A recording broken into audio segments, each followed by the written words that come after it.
नमस्कार, स्वागत है आप सभी का डीडी न्यूज में। मैं हूं ओम प्रकाश दास और मेरे साथ हैं सांकेतिक भाषा के एंकर शरद मुदगल। सबसे पहले नजर इस वक्त की हेडलाइंस पर। केंद्रीय मंत्रिमंडल ने दी 3 राष्ट्रीय स्तर की बहुराज्य सहकारी समिति की स्थापना को स्वीकृति। सहकारी समितियों के समावेशी विकास मॉडल के माध्यम से सहकार से समृद्धि का लक्ष्य प्राप्त करने में मिलेगी सहायता।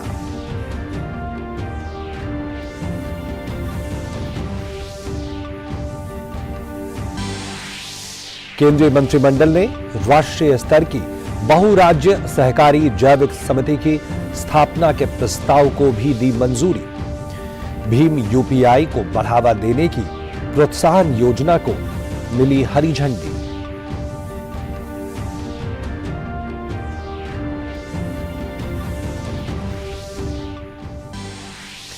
प्रधानमंत्री नरेंद्र मोदी ने वर्चुअल माध्यम से किया मध्य प्रदेश के इंदौर में ग्लोबल इन्वेस्टर्स समिट इन्वेस्ट का शुभारंभ। अंतर्राष्ट्रीय निवेशकों से भारत के साथ मिलकर एक नई ग्लोबल सप्लाई चेन निर्माण करने का किया आह्वान।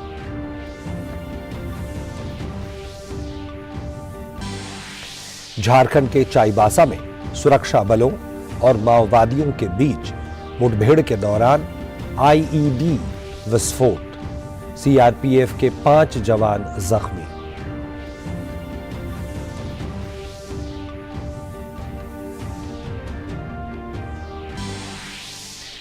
अमेरिका में विमान सेवा हुई ठप।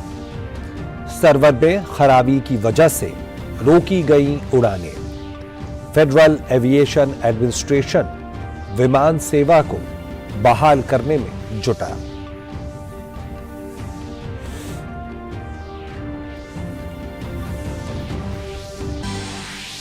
FIH पुरुष हॉकी विश्व कप 2023 का उद्घाटन समारोह आज कटक के बाराबती स्टेडियम में होगा आयोजन। 13 जनवरी से होगी मुकाबलों की शुरुआत।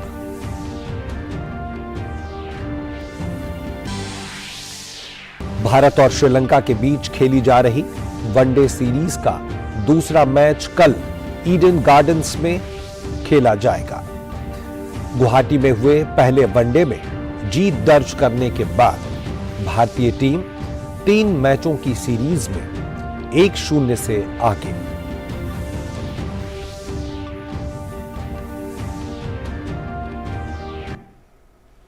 और अब खबरें विस्तार से। केंद्रीय मंत्रिमंडल ने बहुराज्य सहकारी समिति अधिनियम 2002 के तहत एक राष्ट्रीय स्तर की बहुराज्य सहकारी निर्यात सोसाइटी की स्थापना को मंजूरी दी है। यह सहकारी समितियों के समावेशी विकास मॉडल के माध्यम से सहकार से समृद्धि के लक्ष्य को प्राप्त करने में मदद करेगी। कैबिनेट मंत्री भूपेंद्र यादव ने कैबिनेट के फैसले की जानकारी देते हुए कहा कि कैबिनेट ने निर्यात, जैविक उत्पादों और बीजों को बढ़ावा देने के लिए 3 नई सहकारी समितियों के गठन की योजना को हरी झंडी दी है। मंत्रिमंडल ने रुपे डेबिट कार्ड और भीम यूपीआई के जरिए लेन देन को बढ़ावा देने के लिए 2,600 करोड़ रुपए की प्रोत्साहन योजना को भी मंजूरी दी है। केंद्रीय पर्यावरण मंत्री भूपेंद्र यादव ने यह कहा कि कैबिनेट ने कोलकाता स्थित राष्ट्रीय पेयजल स्वच्छता और गुणवत्ता केंद्र का नामकरण डॉक्टर श्यामा प्रसाद मुखर्जी राष्ट्रीय जल और स्वच्छता संस्थान के रूप में किए जाने को स्वीकृति दी है। प्रधानमंत्री नरेंद्र मोदी ने ट्वीट कर कहा है कि सहकारिता क्षेत्र एक मजबूत अर्थव्यवस्था बनाने और ग्रामीण विकास को आगे बढ़ाने में महत्वपूर्ण भूमिका निभाता है। इस संदर्भ में मंत्रिमंडल ने एक महत्वपूर्ण निर्णय लिया है जो सहकार से समृद्धि के हमारे विजन को आगे बढ़ाएगा। साथ ही प्रधानमंत्री ने यह कहा कि रुपए डेबिट कार्ड और भीम यूपीआई लेन देन को बढ़ावा देने के संबंध में लिए गए कैबिनेट के फैसले से डिजिटल भुगतान में भारत की प्रगति और मजबूत होगी।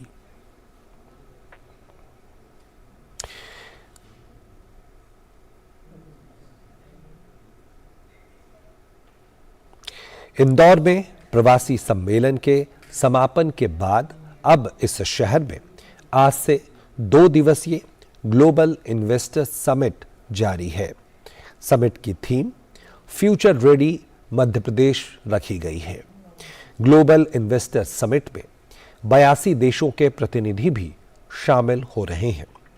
10 पार्टनर देश हैं, 2 देशों के राष्ट्रपति हैं और 5000 से ज्यादा उद्योगपति हैं।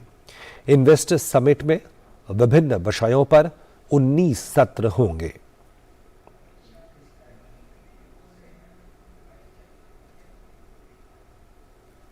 और सीधे आपके लिए चलते हैं सीधी तस्वीरों के लिए, जहां गृह मंत्री अपना संबोधन कर रहे हैं। हमारे जनमानस पर हैमर कर कर कर कर इसको प्रस्तापित किया गया है। एक ही दृष्टिकोण जनमानस में शिक्षा के माध्यम से, किंवदंतियों के माध्यम से, इतिहास के लेखन के माध्यम से थोपा गया है। जो दृष्टिकोण थोपा गया है, मैं ऐसा नहीं कहता कि अहिंसक आंदोलन का देश की आजादी में कोई योगदान नहीं है या वो इतिहास का हिस्सा नहीं, वो बहुत मजबूत हिस्सा है और बहुत बड़ा योगदान है अहिंसक आंदोलन का। और कांग्रेस के नेतृत्व में जो मूवमेंट चली, वो मूवमेंट का बहुत बड़ा ही योगदान है देश की आजादी में। परंतु और किसी का नहीं है, ये नैरेटिव ठीक नहीं है। और मुझे लगता है कि सन्याल जी का ये पुस्तक वो नैरेटिव में बहुत बड़ी दरार डालने का, एक अन्य स्वतंत्र विचार को लोगों के सामने रखने का काम करेगा। ये बहुत उपयोगी है, कम से कम आने वाली पीढ़ियों के लिए। क्योंकि देश के आजादी का एनालिसिस अगर करते हैं तो ढेर सारे लोगों ने, ढेर सारे विचारों ने, ढेर सारे संगठनों ने और ढेर सारे मार्गों ने भी एक ही गंतव्य स्थान के पर जाने के लिए, एक ही लक्ष्य पर जाने के लिए प्रयास किया था। और वो सबका सामूहिक फल है हमारे देश को आजादी। इतिहास को बारीकी से पढ़ना और इतिहास का जो संदेश है वो आने वाली पीढ़ियों में सटीक तरीके से देना, ये हर पीढ़ी का दायित्व होता है। और मुझे लगता है कि संजीव सन्याल ने अपने दायित्व का बहुत अच्छे तरीके से निर्वहन किया है और आने वाली पीढ़ी के लिए एक नए नैरेटिव की शुरुआत हो, एक रचना हो, इसके लिए पीठिका तैयार करने का काम संजीव सन्याल ने किया है। मैं संजीव भाई को बहुत बहुत मित्रों, आजादी का अमृत महोत्सव है, उसका वर्ष है। 75 साल हो गए हमारी आजादी को। मोदी जी ने इस 15 अगस्त को पंच प्राण की बात की है। उसमें से विरासत पर गर्व और गुलामी की निशानियों से मुक्ति, ये 2 महत्वपूर्ण पंच प्राण है, पंच प्राणों का हिस्सा है। जिस देश की नई पीढ़ी को और इवन वर्तमान पीढ़ी को अपनी विरासत पर गर्व नहीं होता है, वो कभी भी अपने देश को महान नहीं बना सकते। और गुलामी के काल में प्रस्तावित हुई परंपराएं, मान्यताएं और सोच को जो लेकर चलते हैं, वो शायद राजनीतिक रूप से तो गुलामी से मुक्त हो सकते हैं, परंतु देश की सोच को गुलामी से मुक्त नहीं कर सकते। ये जो मोदी जी ने गुलामी की निशानी से मुक्ति, इसमें सबसे बड़ा अगर कोई क्षेत्र में काम करने का जरूरियात मैं देखता हूं तो हमारे इतिहास के लेखन और इतिहास के अर्थघटन दोनों को गुलामी की सोच से मुक्ति दिलाने की जरूरत है। ये प्रयास सबसे पहले एक भी शब्द बोले बगैर वीर सावरकर ने किया था।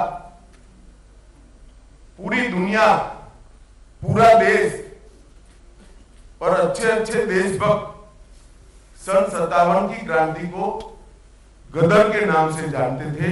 पहली बार वीर सावरकर ने पहला स्वतंत्र संग्राम, पहला स्वतंत्र समर 1857 की क्रांति करा। वहीं से नैरेटिव को बदलने की शुरुआत की और आज संजीव सान्याल जी इस कड़ी को आगे बढ़ा रहे हैं। इसका मुझे बहुत बहुत आनंद भी है और एक प्रकार से संतोष भी है कि जो काम बहुत समय पहले शुरू होना चाहिए था, इतने समय के बाद भी अगर शुरू हुआ है तो ये स्वागत योग्य है। इतिहास कई सारी मान्यताओं को जन्म देता है, परंतु इतिहास हार और जीत के आधार पर नहीं लिखा जा सकता। प्रयासों के भी कई डायमेंशन होते हैं कि कोई विचार, कोई आंदोलन खड़ा हुआ हो सकता है, वो अपने गंतव्य स्थान पर न पहुंच पाया, सफल न हुआ। इसका अर्थ यह नहीं है कि जब कभी भी वो उद्देश्य प्राप्त होगा तब इसका कोई योगदान नहीं है। इतिहास को अगर हार या जीत के दृष्टि से ही लिखते हैं तो इतिहास को ठीक से नहीं लिखते। इतिहास को वास्तविकता के आधार पर लिखना चाहिए, प्रयासों के मूल्यांकन के आधार पर लिखना चाहिए और प्रयासों के सभी परिमाण, इसके सभी डायमेंशन का एनालिसिस कर इसका विश्लेषण कर लिखना चाहिए। तभी इतिहास अपने आप में परिपूर्ण होता है। और सशस्त्र क्रांति के इतिहास का भी ऐसा ही है। कई इतिहासकार ये प्रयास को विलुप्त करने में लगे, कई लोगों ने उसको कम महत्व दिया, कई लोगों को लगा कि भाई इनका क्या योगदान था आजादी के प्राप्त होने में। उन लोगों को मालूम नहीं है कि जब भगत सिंह जी को फांसी दी गई उस दिन लाहौर से लेकर कन्याकुमारी तक किसी के घर में चूल्हा नहीं जला था। हर बच्चे के मन में एक आग धधकती थी। हर व्यक्ति के मन में कभी न जिसका समन हो सके ऐसी देशभक्ति की ज्वाला जगाने का काम भगत सिंह की शहादत ने किया था। अगर आप भगत सिंह शहीद हो गए और देश आजाद नहीं हुआ इसके आधार पर ही इतिहास लिखते हैं तो ये मूल्यांकन ठीक नहीं है। मैं सिर्फ भगत सिंह जी के लिए नहीं कह रहा हूं, समग्र सशस्त्र क्रांति के योगदान को इसका मूल्यांकन करना है तो वो आइसोलेटेड नहीं किया जा सकता। मेरे जैसे कई लोग मानते हैं कि सशस्त्र क्रांति ने जगाई हुई देशभक्ति के ज्वाला के आधार पर ही कांग्रेस का आंदोलन सफल हुआ। मैं मानता हूं और मैं इसको सिद्ध भी कर सकता हूं, आज नहीं करना चाहता परंतु मैं सिद्ध भी कर सकता हूं कि अगर सशस्त्र क्रांति की समांतर धारा न चली होती तो शायद कई दशक और लग जाते। समग्र देश के अंदर बंकिम चंद्र चट्टोपाध्याय ने सिर्फ वंदे मातरम लिखकर चेतना को जागरूक किया था, क्या इसका कोई योगदान नहीं? समग्र देश के अंदर गदर पार्टी के पूरे प्रयासों ने अनेक जगह पे एक जबरदस्त चेतना की जागृति की निर्माण भी किया था। चेतना सुसुप्त चेतना को जागरूक भी किया और चेतना का निर्माण भी किया। क्या इसका कोई योगदान नहीं है? इतिहास के अंदर उसको इस प्रयासों का जो उचित सम्मान मिलना चाहिए था दुर्भाग्य से नहीं मिला है। क्योंकि मैं राजनीतिक क्षेत्र में हूं, इससे ज्यादा इसकी मीमांसा करना नहीं चाहूंगा, क्योंकि वरना अकारण ही ये राजनीतिक विषय बनेगा। परंतु आजादी के बाद जिनकी जिम्मेदारी थी हमारे इतिहास को हमारे दृष्टिकोण से लिखने की, आजादी के बाद जिनकी जिम्मेदारी थी कि हमारे स्वतंत्रता आंदोलन को भारतीय दृष्टिकोण से मूल्यांकन करके युवा बच्चों के सामने रखने की, मुझे लगता है इसमें कहीं ना कहीं चूक हुई है। अंग्रेज तो चले गए थे, मगर जो अंग्रेजियत छोड़कर गए थे उसी चश्मे से पढ़कर इतिहास को लिखा गया, और इसके कारण ये पूरा कंफ्यूजन आज हमारे सामने है। ये धुंध को साफ करने का काम संजीव सान्याल के ये प्रयास से होने वाला है, इसका मुझे पूरा विश्वास। मित्रों, मैं इस बात को पहले समाप्त कर देता हूं, बाद में पुस्तक पर आता हूं। कई सारे लोग जब इतिहास के बारे में बातचीत होती है तब कहते हैं कि इतिहास को तोड़ा गया, मरोड़ा गया। कभी वामपंथियों का नाम आता है, कभी अंग्रेजी मानसिकता वाले इतिहासकारों का नाम आता है, कहीं कांग्रेस को भी कोई लपेटे में लेता है। परंतु मैं अलग दृष्टिकोण से, अब हमें कौन रोकता है? मैं आज इस मंच से इतिहास के विद्यार्थियों का और इतिहास को पढ़ाने वाले प्राध्यापकों का आह्वान करना चाहता हूं कि हमारे देश के गौरव को व्याख्यायित करे इस प्रकार से, कोई तोड़ मरोड़ करे बगैर वास्तवदर्शी गौरवमयी इतिहास की रचना अब हो सकती है या नहीं हो सकती। मेहनत किया कर, रिसर्च कर हम क्या ऐसे 300 व्यक्तित्व ढूंढ सकते हैं जिन्होंने भारत को महान बनाया? एक गलत अवधारणा इतिहास से सर्जित हुई, जो इतिहास हम लोग पढ़े हैं कि पहला साम्राज्य मुगल साम्राज्य बनने के बाद ही हुआ। ऐसा नहीं है। इस देश में कम से कम 30 ऐसे साम्राज्य हैं जिन्होंने 200 साल से ज्यादा राज किया और बहुत अच्छे तरीके से राज किया। वो मुंह जबानी बताया जा सकता है। क्या हमारे इतिहास के विद्यार्थी और प्राध्यापक इस पर रिसर्च कर लिख सकते हैं क्या? सन 57 के पहले और सन 57 के बाद कभी भी इस देश के किसी भी कोने ने अंग्रेजों को स्वीकारा नहीं। एक एक इंच जमीन के लिए उनको संघर्ष करना पड़ा है, लड़ना पड़ा। ये क्या संघर्ष नहीं है आजादी बरकरार रखने का, आजादी को बचाकर रखने का? इसको क्या इतिहास में स्थान नहीं मिलना चाहिए?